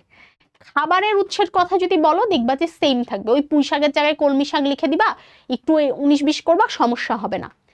বাট তুমি যদি রাতকানা রোগের লক্ষণে ভিটামিন এর জায়গায় ভিটামিন বি লিখো, পুরো কোশ্চিনের মার্ক জাস্ট 0। সাধারণত সৃজনশীলের মার্ক কিন্তু 0 সহজে হয় না, কিন্তু এই জায়গাতে কিন্তু সেটা 0 হয়ে যাবে। বুঝছি? আচ্ছা, সো এরপরে same vitamin D. Vitamin D এর ক্ষেত্রেও সেম। আমি শুধু ইম্পর্টেন্ট অংশগুলো বলবো, কারণ এগুলো আর স্পেসিফিক ভাবে পড়াই দেওয়ার এখানে হচ্ছে কিছু নাই। তো ক্যালসিয়ামের অভাবে যেরকম হচ্ছে রিকেটস রোগ হয়, ক্যালসিয়াম আর ভিটামিন ডি অনেকটা হচ্ছে একই রকম। ক্যালসিয়াম যে যে কাজ করে মানুষের হাড়ের মজবুত, এটা সেটা সেম প্যাটার্নে এও কাজ করে, এই যে ক্যালসিয়াম শোষণ করতে সাহায্য করবে, এবং ভিটামিন ডি এর অভাবে আমাদের হচ্ছে রিকেট রোগ হতে পারে। আচ্ছা, ভিটামিন ই, এটা আমাদের হচ্ছে এটা আমাদের অ্যান্টিঅক্সিডেন্ট, এখানে ইম্পর্ট্যান্ট একটা লাইন। এরপরে হচ্ছে আমাদের পানিতে দ্রবণীয় ভিটামিনের মধ্যে ভিটামিন বি এবং সি আছে। সো পানিতে দ্রবণীয় 12 প্রকার ভিটামিন, এই যে ভিটামিন বি এর যে 4টা, এইটা আবার এমসিকিউ সিকিউ দুটোর জন্য ইম্পর্টেন্ট। এবং ভিটামিন বি অনেক আছে, 1 2 3 4 5 6 7 8 9 10 অনেকগুলো আছে। এর মধ্যে ইম্পর্টেন্ট ভিটামিন 1 2 5 6 এবং 12, এবং সেটার একটা সায়েন্টিফিক নাম আছে, যেরকম কোবালামিন, এটা সায়েন্টিফিক নাম হচ্ছে সায়ানোকোবালামিন, অর্থাৎ ভিটামিন বি12 এর একটা নাম আছে, ভিটামিন বি6 এর একটা নাম আছে, এই নামটা পড়তে হবে পরীক্ষায়। জাস্ট এইটুকুই তোমার এমসিকিউতে চলে আসতে পারে।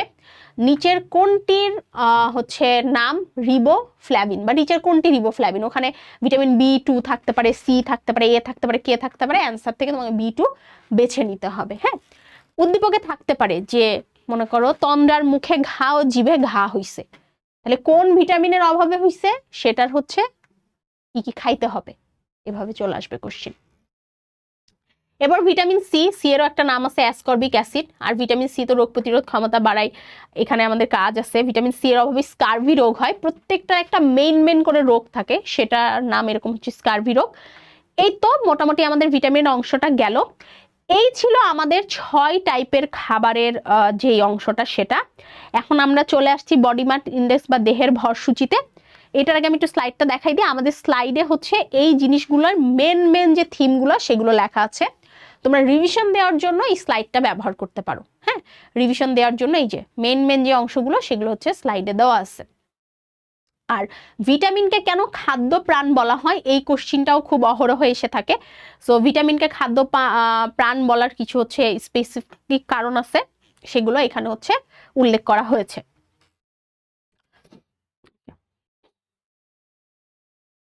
ফাইন। ভিটামিনকে খাদ্যপ্রাণ কেন বলা হয়, এটা সংক্ষিপ্ত প্রশ্নে বেশি আসতে পারে। সেখানে তোমরা অবশ্যই মেনশন করবা যে ভিটামিন কিন্তু আমাদের শরীরে এমনিতে কাজে লাগে না, বাট ভিটামিন যদি আমরা না খাই তাহলে আমরা যত খাবার খাইছি সেটা কোনো ভ্যালু থাকবে না, কারণ ভিটামিন আমাদের রোগ প্রতিরোধ ক্ষমতা বৃদ্ধিতে হেল্প করে। সেই জন্য এটাকে খাদ্যের প্রাণ বলা হয়, কারণ অন্যান্য খাদ্যের হেল্পিং হ্যান্ড হিসেবে কাজ করে। দ্যাটস ওয়াই এটা খাদ্যপ্রাণ। ওকে, এরপরে আমরা দুটো জিনিস শিখব। একটা হচ্ছে বিএমআই, বডি মাস ইন্ডেক্স। এটা কি? এটা হচ্ছে সিম্পলি তোমার হাইট যদি 5 ফিট হয় তোমার ওজন আসলে কত হওয়া উচিত, তোমার হাইট যদি 6 ফিট হয় তাহলে তোমার ওজন আসলে কত হওয়া উচিত।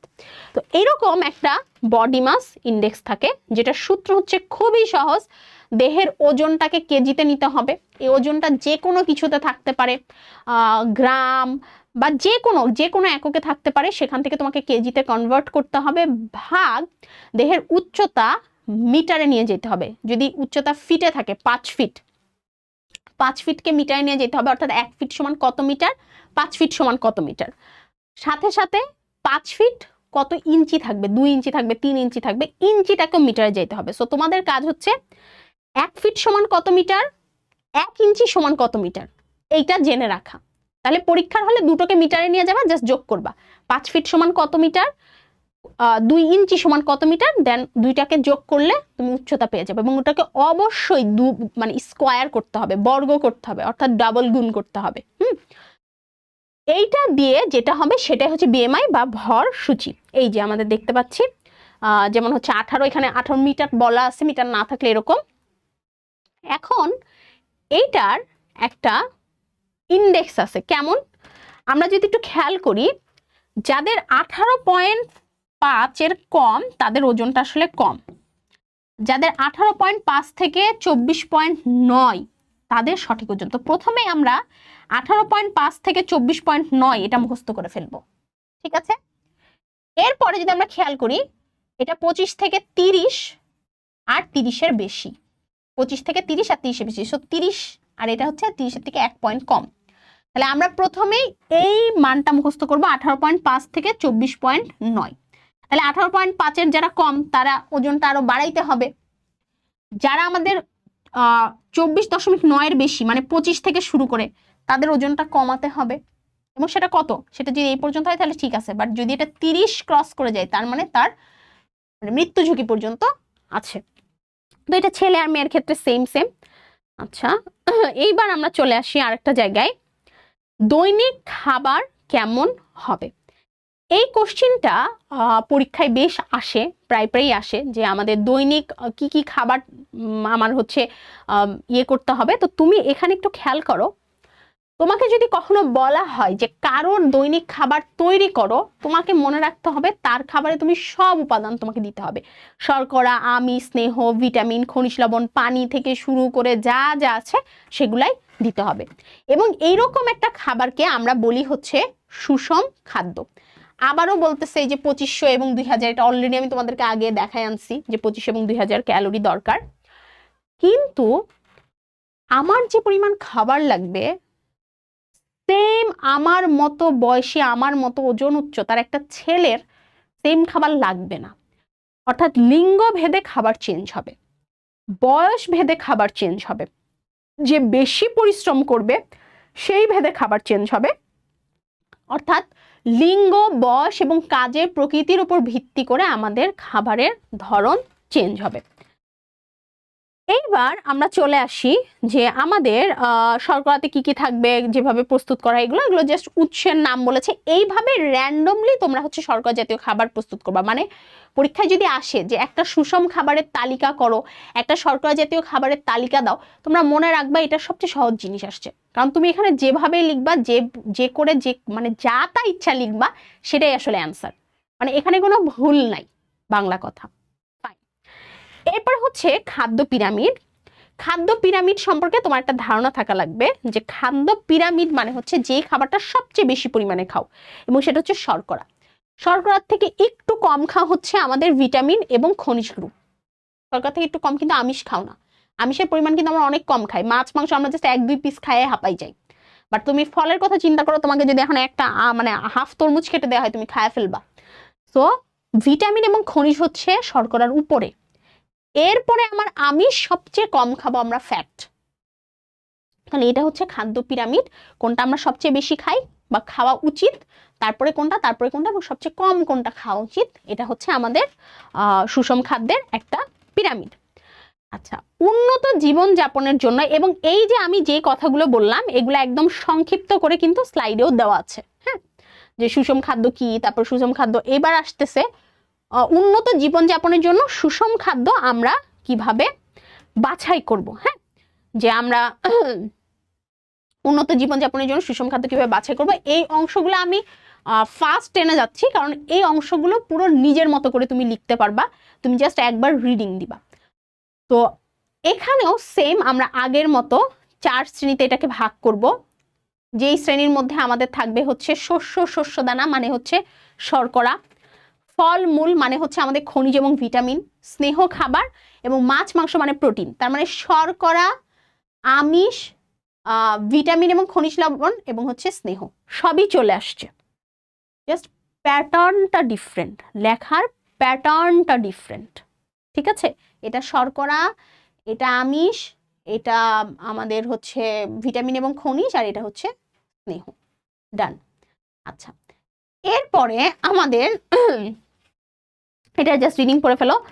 ফাস্ট ফুড এবং জাঙ্ক ফুড সম্পর্কে বিস্তারিত কথাবার্তা আছে এখান থেকে। বললামই এই অধ্যায়টা এমন একটা অধ্যায় যেটার কোনো অংশ থেকেই মানে যে এমসিকিউ আসে নাই এমনটা হয় নাই। তো ফাস্ট ফুড বা জাঙ্ক ফুডের যদি আমরা এই অংশটার কথা বলি, এটা জাস্ট তোমরা রিডিং দিতে পারো, এখানে তেমন আহামরি কিছু আমাদের বলে নাই। খাদ্য সংরক্ষণ এইটা আমি তোমাদেরকে পড়াই দিব। তো আমরা যদি খাদ্য সংরক্ষণের এই জায়গাটাতে যাই, এখানে 2টা জিনিস আছে, একটু খেয়াল করি। একটা হচ্ছে আমাদের যে এই যে খাদ্য সংরক্ষণ, এটা আমাদের সম্পর্কে একটা প্রাথমিক কথা। খাদ্য সংরক্ষণের বিভিন্ন পদ্ধতি, আমরা প্রত্যেকটা পদ্ধতি ধরে ধরে পড়বো। এই যে আমাদের দেখতে পাচ্ছি আমাদের কিছু পদ্ধতি এখানে উল্লেখ করা হয়েছে, এবং আমাদের এখানে মোট কয়টা পদ্ধতি আছে, আমাদের এখানে মোট 5টা পদ্ধতি আছে। তো এই 5টা পদ্ধতি দেখো স্লাইডে খুব সুন্দর করে আমাদের হচ্ছে আমি তোমাদের দেখায় আনছি। এই যে আচ্ছা, এই দেখো খাদ্য সংরক্ষণের মধ্যে আমাদের যেই পয়েন্টারগুলো উল্লেখ করা হয়েছে সেটা হচ্ছে ফুড পয়জনিং। আমরা যদি খাদ্য প্রপারভাবে সংরক্ষণ না করি তাহলে খাদ্য কিন্তু বিষাক্ত হয়ে যেতে পারে, এবং সেটা হচ্ছে আমাদের স্নায়ুতন্ত্রকে অ্যাটাক করতে পারে, আমাদের শরীরকে অ্যাটাক করতে পারে, এবং ফুড পয়জনিং হয়, মানে ফুড থেকে আমাদের খারাপ কিছু হয়। ছত্রাকের প্রভাব, ছাতা যে পড়ে যায় সেটা আমরা ছত্রাকের প্রভাব বলছি। পচন রোধের উপায়ের জন্য, অর্থাৎ আমাদের খাদ্য সংরক্ষণের জন্য আমরা কি কি করব সেটা আমরা দেখি। তো একদম পয়েন্টারগুলো উল্লেখ করলেই হবে। শুষ্ককরণ, যে কোনো কিছু শুকায়ে রাখা। তুমি মনে করো মাছ সংরক্ষণ করবা, মাছ ফ্রিজে রাখতে পারো, সেটা আমি পরে আসবো, বাট মাছ তুমি যদি শুকায়ে রাখো তাহলে মাছটা কিন্তু দীর্ঘদিন ভালো থাকবে। এভাবে শুধু মাছ না, তুমি যে কোনো কিছু, পেঁয়াজ রসুন যদি তুমি রোদে শুকিয়ে রাখো সেটা কিন্তু দীর্ঘদিন ভালো রাখবে, কারণ ওই শুকনা জিনিসে ছত্রাক এবং ব্যাকটেরিয়া জন্মায় না। এরপরে 2টার মধ্যে একটু পার্থক্য বুঝতে হবে। রেফ্রিজারেশন এবং ফ্রিজিং, এই 2টার মধ্যে একটু পার্থক্য আছে। রেফ্রিজারেশন হচ্ছে ফ্রিজের নর্মাল সেকশনটা, যেখানে আমরা কাঁচা ফল মূল শাকসবজি খাবার জাস্ট কয়েক দিনের জন্য হচ্ছে রেখে দিই। আর ফ্রিজিং হচ্ছে একদম ডিপ ফ্রিজ, অর্থাৎ আমরা একদম কম তাপমাত্রায় -°C বা 0°F মানে মাইনাসে যাইতে হবে সেটাতে রাখি। এবং আরেকটা হচ্ছে সংরক্ষণ দ্রব্য, যেরকম আমরা ভিনেগার ব্যবহার করি, সরিষার তেল ব্যবহার করি, বিভিন্ন প্রিজারভেটিভ ব্যবহার করি, সেগুলো দিয়ে আমরা সংরক্ষণ করি। পরীক্ষায় যদি খাদ্য সংরক্ষণের বিভিন্ন পদ্ধতি আসে, তুমি শুধু পয়েন্টারগুলো মনে রাখবা, ভেতরে তুমি এইটার ডেসক্রিপশন লিখবা এবং এটা একটা উদাহরণ লিখবা। ঠিক আছে, ফাইন। এরপরে হচ্ছে উল্লেখযোগ্য সংরক্ষণের মধ্যে আমাদের কিছু সংরক্ষণের নামও দিয়েছে, যেরকম ভিনেগার বললাম। ভিনেগার হচ্ছে অ্যাসিটিক অ্যাসিডের 4 থেকে 10% জলীয় দ্রবণ, এটা পরীক্ষার 1 মার্কের কোশ্চেনের জন্য ইম্পর্টেন্ট। সালফেটের লবণ, বিভিন্ন লবণ, সোডিয়াম বাইসালফেট, সোডিয়াম বাইকার্বনেট, এগুলো বিভিন্ন লবণ থাকতে পারে। সোডিয়াম বেনজয়েট, এটাও হচ্ছে এক ধরনের অ্যাসিডের লবণ। এগুলো হচ্ছে উল্লেখযোগ্য সংরক্ষণ সমূহ। এরপরে আমাদের বইয়ের এই অংশটা তো পুরো আমি সুন্দর করে পড়িয়ে দিলাম, জাস্ট ওই মানে একদম শর্টকাটে যেটা পড়ানো বলে আর কি সেটা পড়িয়ে দিলাম। এরপরে হচ্ছে চিনি বা লবণের দ্রবণের সংরক্ষণ, এটা বাদ গিয়েছিল, এটা এখান থেকে দেখিয়ে দিচ্ছি। আমরা একদম অনেক বেশি চিনি বা অনেক বেশি লবণের দ্রবণে যদি একটা কিছু ডুবায় রাখি তাহলেও কিন্তু সেটা দীর্ঘদিন আমাদের ভালো থাকবে। এরপরের টপিক হচ্ছে খাদ্যদ্রব্য সংরক্ষণের রাসায়নিক পদার্থের ব্যবহার ও শারীরিক প্রতিক্রিয়া। এটাও সেম, এখানে অনেক কথাবার্তা আছে, এটাকেও আমরা একদম তোমরা কিন্তু রিডিং দিবা, বাট এটাকে যদি আমরা একদম শর্ট করে আনি যেখানে আমাদের কি কি পয়েন্টার আছে তাহলে আমরা দেখতে পাবো যে শরীরের উপর প্রভাব, মারাত্মক রোগসমূহ, পরোক্ষ ধূমপান, এগুলো পিওরলি পরীক্ষায় বানিয়ে লিখবা এবং পয়েন্টার দিয়ে দিয়ে লিখবা। এটা মানে আর হাতে কলমে পড়ানোর মতো কোনো জিনিস না। ডান। Okay fine. এরপরে আমরা পরের অংশ যদি চলে যাই, তামাক এবং অন্যান্য দ্রব্য, এটা জাস্ট রিডিং দিতে হবে, এটাতে তেমন কিছু না। ধূমপান এবং তামাক দ্রব্যের ব্যবহারের প্রচেষ্টা সমূহ, মাদকাসক্তি। আচ্ছা, লাস্টে আমাদের ধূমপান এবং মাদকাসক্তির যে টপিকটা আছে এটা পুরা প্রিয় সমাজ রিলেটেড টপিক। আমরা সমাজ বইয়ের লাস্টের দিকে সামাজিকীকরণের মধ্যে এই সকল টপিক পড়ি, যে কেউ মাদক সেবন করছে তার লক্ষণগুলা কি কি হতে পারে, কেউ মাদক সেবন করছে তাকে আমি সেখান থেকে কি করে বের করে আনবো, কেউ মাদক সেবন করছে তাকে মানে এর জন্য সমাজের ভূমিকা কি কি হতে পারে, এগুলো তোমরা যত বেশি পয়েন্ট দিতে পারবা তত বেশি ভালো, ঠিক আছে। এবং লাস্টে একটা রোগ আছে হচ্ছে আমাদের এইডস। এইডস সম্পর্কে আমি কিছু কথা বলে দিই। এইডস একটা ভাইরাস ঘটিত রোগ, যে ভাইরাসের নাম হচ্ছে এইচআইভি। তো এইডস আর এইচআইভি দুটোরই একটা ফুল ফর্ম আছে। মূলত এই ভাইরাসটা আমাদের শরীরে রক্তে প্রবেশ করে এবং প্রবেশ করার পরে আমাদের শরীরে অ্যাটাক করে, আস্তে আস্তে আমাদের শরীরের সকল রোগ প্রতিরোধ ক্ষমতা ক্যান্সেল করে দেয়, বন্ধ করে দেয়, যার ফলে মানুষ মরে যায়। অর্থাৎ এইডস রোগের অবধারিত মানে ঘটনা বা আলটিমেট গোল হচ্ছে সে মানুষটা মারা যাবে। তো এইডস কিভাবে কিভাবে হয়, আমাদের একসময় ধারণা ছিল যে এইডস মনে হয় আমি যদি কারোর সাথে হাত মেলাই, কারোর হাঁচি কাশি এগুলোর মাধ্যমে হতে পারে, বাট পরে দেখা গেছে না, এটা যেহেতু রক্ত ঘটিত রোগ তার মানে এটা ডাইরেক্ট মেলামেশা বা কারোর শরীরের সুচ সিরিঞ্জ তোমার শরীরের মধ্যে প্রবেশ করালে সে যদি এইডস রোগে থাকে, বা লালা থুতু এইগুলা থেকে মানে একদম ডাইরেক্ট সংস্পর্শ থেকে আমাদের মূলত এইডস রোগটা হয়। আচ্ছা, এরপরে আমাদের স্বাস্থ্য রক্ষা, শরীরচর্চা, বিশ্রাম, এগুলা আই ডোন্ট থিঙ্ক যে এগুলা হচ্ছে তোমাদের পড়ার দরকার আছে, আমি জাস্ট বই পড়াচ্ছি দেখে তোমাদের দেখাই দিচ্ছি জিনিসটা। সো এইটাই ছিল আমাদের এই চ্যাপ্টারটা পুরোটা। এইবার আমরা যদি এই চ্যাপ্টারের ক্যালকুলেশনটা করি, আমাদের 2026 সালের শর্ট সিলেবাসে কিন্তু এই চ্যাপ্টারটা আছে এবং আমরা পিছনের ডাটা সেট অনুযায়ী দেখতেছি প্রতি বছর এই চ্যাপ্টার থেকে কোশ্চিন আসছে। যেই 2 বছর খালি এই চ্যাপ্টারটা অন্তর্ভুক্ত ছিল না, ওই 2 বছর ছাড়া। এবং লাস্টে হচ্ছে ময়মনসিংহ বোর্ডের কি মনে হয়েছে লাস্টের সালগুলোতে তেমন একটা প্রশ্ন এই চ্যাপ্টার থেকে দেয় নাই, হয়তো বোর্ডের ধারাটা ফলো করছে। আমরা একটু কোশ্চিন প্যাটার্ন দেখি, একদম রিসেন্ট ইয়ার 2025 সালের কোশ্চিন প্যাটার্ন। আমি যে এতক্ষণ পড়াইছি আমি এখন তোমাদের জাস্ট দেখাই দিব যে আমার পড়ানোর কথাগুলোর সাথে এটা মিলেছে কিনা। আমরা গ এবং ঘতে ফোকাস করব। তো প্রথমে আমরা দেখতেছি পি জাতীয় খাদ্যের প্রয়োজনীয়তা লিখো। মনে পড়ে আমি বলেছিলাম যে শর্করা, পি কি আগে জানতে হবে, গম খেজুর এটা শর্করা জাতীয় খাবার। শর্করা জাতীয় খাবারের গুরুত্ব বা প্রয়োজনীয়তা আসবে, এসেছে কিন্তু। এরপরে এম এবং এন। এম হচ্ছে ঘি পনির এবং এন হচ্ছে আমলকি লেবু। রোগ প্রতিরোধ মানে ভিটামিন, আমলকি লেবু যেহেতু টক তার মানে ভিটামিন সি, ঘি পনির এটা হচ্ছে ভিটামিন ডি, এটা আমি জানি, এটা আমি পড়েছি সেজন্য জানি। হ্যাঁ, তো ভিটামিন সি এবং ভিটামিন ডির মধ্যে কোনটি রোগ প্রতিরোধে উদ্দীপকের, এটার মধ্যে কোনটি অগ্রণী ভূমিকা পালন করে? আচ্ছা, যদিও দুইটাই ভিটামিন, বাট যখনই আমাকে বলছে দুইটার মধ্যে কে বেশি ভূমিকা পালন করবে তখন আমাকে একটু টেকনিক্যালি যাইতে হবে। আমাকে ঘি পনিরকে স্নেহ জাতীয় খাবার বলতে হবে এবং আমলকি লেবু এইটাকে আমাদের হচ্ছে ভিটামিন বলতে হবে। এরপরে আমলকি এবং লেবু মানে ভিটামিন সি না খেলে কি কি রোগ হয় সেটা বলতে হবে এবং খেলে ওই রোগ থেকে আমরা বাঁচতে পারবো, তার মানে আমাদের রোগ প্রতিরোধ ক্ষমতাটা বাড়াইলো। তাহলে স্টেপ বাই স্টেপ যেতে হবে। প্রথম স্টেপে এম কোন টাইপের খাবার, কেন সেটা, এন কোন টাইপের খাবার, কেন সেটা, তারপরে এন না খেলে কি কি হয় সেটা, তারপরে সেটা কিভাবে রোগ প্রতিরোধ ক্ষমতা বাড়ালো সেটা। জাস্ট স্টেপ বাই স্টেপ যেতে হবে, অর্থাৎ পরীক্ষার হলে জাস্ট গুছিয়ে লেখাটা ম্যাটার। নূপুরের দেহের বিএমআই নির্ণয় করো। আমি বলেছিলাম 75 কেজি এবং হচ্ছে 158 সেন্টিমিটার। সেন্টিমিটারকে মিটার করতে তোমরা খুব ইজিলি পারো, এই জন্য কিন্তু আমি বলেছি ফুট আর ইঞ্চিকে মিটার করা শিখে রাখতে হবে। নূপুরকে দেয়া হচ্ছে তার মামার পরামর্শ দেওয়ার যৌক্তিকতা বিশ্লেষণ করো। ওই জায়গাতে আমরা নূপুরের বিএমআই বের করব, আমাদের যে রেঞ্জটা আছে সেটা সম্পর্কে কথা বলবো, এবং ফাইনালি আমরা হচ্ছে ওনার মামা যে যে পরামর্শ দিয়েছে সেটা দিয়ে উনি হচ্ছে যে ভালো করতে পারবে সেটার যৌক্তিকতা বিশ্লেষণ করব। আবারও বিএমআই আসছে। দেহে শনাক্তকৃত রোগ সংক্রমণের কারণ। শনাক্তকৃত রোগ হচ্ছে একটা ঘাতক রোগ, যেটা হচ্ছে এইডস। তো এইডস সংক্রমণের কারণ মানে এইডস কিভাবে হয় বইতে দেখবা 5-6টা কারণ লেখা আছে, ওই কারণগুলো লিখে দিবা। করিমের ক্রয়কৃত ফলগুলো শরীরে কি কি কাজ করে, কি কি ফল ক্রয় করছে আমরা যদি দেখি, সরি, আমলকি, পেয়ারা, আনারস কিনলো। আচ্ছা, সো আমলকি, পেয়ারা, আনারস এগুলো ভিটামিন সি, সো এগুলো কি কি কাজ করে সেটা। ডাক্তার এবং সহকর্মীর মতামত হচ্ছে চোখে লাল থাকে এবং হচ্ছে রাতে কম ঘুমায়, কোনো কাজে মন নেই।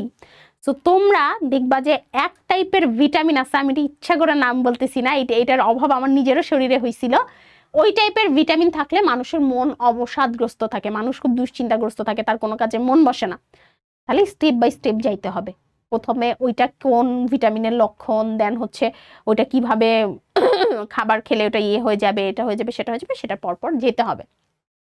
আচ্ছা, তারপরে আবার খাদ্যদ্রব্যগুলোর অভাবে কি কি সমস্যা হবে, উক্তি বিশ্লেষণ যদি আমরা করতে বলি তাহলে হচ্ছে রোগ প্রতিকার নয় প্রতিরোধী একমাত্র উপায়, অর্থাৎ রোগ হয়ে যাওয়ার পরে কোনো লাভ নাই, হওয়ার আগে। তো এইভাবে আমি তোমাদের 5টা সৃজনশীল দেখিয়ে দিলাম। খাদ্য পিরামিড, এটাও আমি বলেছিলাম আসবে। তো এভাবে আমি তোমাদের 5টা পিরামিড 5টা সৃজনশীল দেখে দিলাম। বাদ বাকি আর কয়েকটা 25 সালে আর বাকি কয়টা সৃজনশীল আছে, তোমরা সবগুলো 24-25-এর সৃজনশীল এই বোর্ডে দেওয়া আছে। তোমরা যদি খেয়াল করো সেম এই যে উৎসগুলো বলেছিলাম বারবার পড়তে, সেম প্যাটার্ন ফলো করলে তোমরা এই সবগুলো সৃজনশীল হচ্ছে সলভ করতে পারবে। এটা তোমাদের উপরে আমি দায়িত্ব দিলাম, যেহেতু এতক্ষণ ধরে আমি বইটা অনেক কষ্ট করে কিন্তু তোমাদেরকে পড়িয়ে দিয়েছি। মোট কথা এই অধ্যায়টা একটা টিচারের কাছে বোঝার থেকে সঠিক প্যাটার্ন ফলো করে তুমি নিজে পড়বা, সেটা বেশি গুরুত্বপূর্ণ ভূমিকা পালন করবে। এরপরে যদি আমরা চলে আসি সংক্ষিপ্ত প্রশ্নের ক্ষেত্রে, সংক্ষিপ্ত প্রশ্ন পড়ানোর সময় আমি অনেকগুলো বলেছি, তারপর এখানে কিছু সংক্ষিপ্ত প্রশ্ন লেখা আছে, এগুলো সবেরই অ্যান্সার তোমাদেরকে আমি পড়িয়ে দিয়েছি। ডিম একটি প্রাণীজ আমিষ বিশ্লেষণ করো, ঠিক আছে, অর্থাৎ ডিম প্রাণী থেকে আসে এবং ডিমে আমিষ পাওয়া যায়, এই কথাগুলোই জাস্ট এখানে বিশ্লেষণ করতে হবে। তো এইভাবে এখানে অনেকগুলো, এই দেখো এটা বলেছিলাম যে জৈবিক প্রভাব বলা হয় বা খাদ্যপ্রাণ বলা হয় কেন, ভিটামিন এটা সেটা, এগুলো সব কিন্তু তোমাদের সুন্দর করে আমি হচ্ছে গুছিয়ে এখানে লিখে দিয়েছি। তোমরা জাস্ট এগুলো প্র্যাকটিস করবা, যেটা পারবা না সেটা অবশ্যই কমেন্ট করবা, আমি কিন্তু রিপ্লাই দিব যে আপু এটার অ্যান্সার কি হবে, আমি সুন্দর করে অ্যান্সার সহ তোমাকে রিপ্লাই দিব। ওকে, সো আগে বইটা পড়বো, ট্রাই করব, দেন কমেন্ট করব। ফাইন। এরপরে আমাদের চলে আসলো মানে এই অংশটা আমাদের সংক্ষিপ্ত প্রশ্ন তোমাদের জন্য রাখছি। এরপরে যে অংশটা সেটা হচ্ছে এমসিকিউ অংশ। এমসিকিউর জন্য আমি স্পেশালি মেনশন করতে চাই, এই চ্যাপ্টারের এমসিকিউ প্র্যাকটিস করে জীবনেও পরীক্ষার হল পর্যন্ত এমসিকিউ কমন পাবা না। এই চ্যাপ্টার এমসিকিউ ভালো করার ওয়ান অ্যান্ড অনলি উপায় হচ্ছে বই পড়া। তুমি এই অধ্যায়টা যতবার পড়বা এই অধ্যায় থেকে তোমার ভালো করার সম্ভাবনা তত বেড়ে যাবে। তুমি যদি ফিজিক্সের চ্যাপ্টারগুলো ম্যাথ করার অভাবে না করতে চাও, হৃদযন্ত্রের যত কথা এরকম একটা চ্যাপ্টারে অনেক কিছু মুখস্থ করতে হবে সেটার ভয়তে বা কোনো একটা কঠিন লাগছে না করতে চাও, এই চ্যাপ্টার কিন্তু অনেক সহজ একটা অপশন। এই চ্যাপ্টারের এমসিকিউর জন্য বইটা পড়াই কিন্তু এনাফ হবে। সো আশা করি তোমাদের এই ক্লাসটা ভালো লেগেছে। আমি ইচ্ছা করে ক্লাসটা লং করি নাই, ক্লাসের মধ্যে অনেক স্ট্র্যাটেজি এবং প্ল্যানিং শেয়ার করছি, পড়াশোনার টেকনিক শেয়ার করছি, এগুলো ফলো করে তোমরা সুন্দর করে হচ্ছে এই অধ্যায়টা কমপ্লিট করবা। কেমন লেগেছে অধ্যায়টা অবশ্যই আমাকে কমেন্টে জানাবা। নেক্সট কোন অধ্যায়ের ক্লাস চাও সেটাও জানিয়ে দিবা, এবং তোমাদের সবার জন্য অনেক দোয়া রইলো যে তোমরা এই প্রথম অধ্যায়টা আমার সাথে পড়াশোনা শুরু করলা বা জার্নিটা স্টার্ট করলা। ইনশাল্লাহ তোমাদের সামনের বিজ্ঞানের জার্নিটা আমার সাথে কন্টিনিউ হবে। সবাই অনেক অনেক ভালো থেকো, সুস্থ থেকো। আসসালামু আলাইকুম সবাইকে এবং আল্লাহ হাফেজ।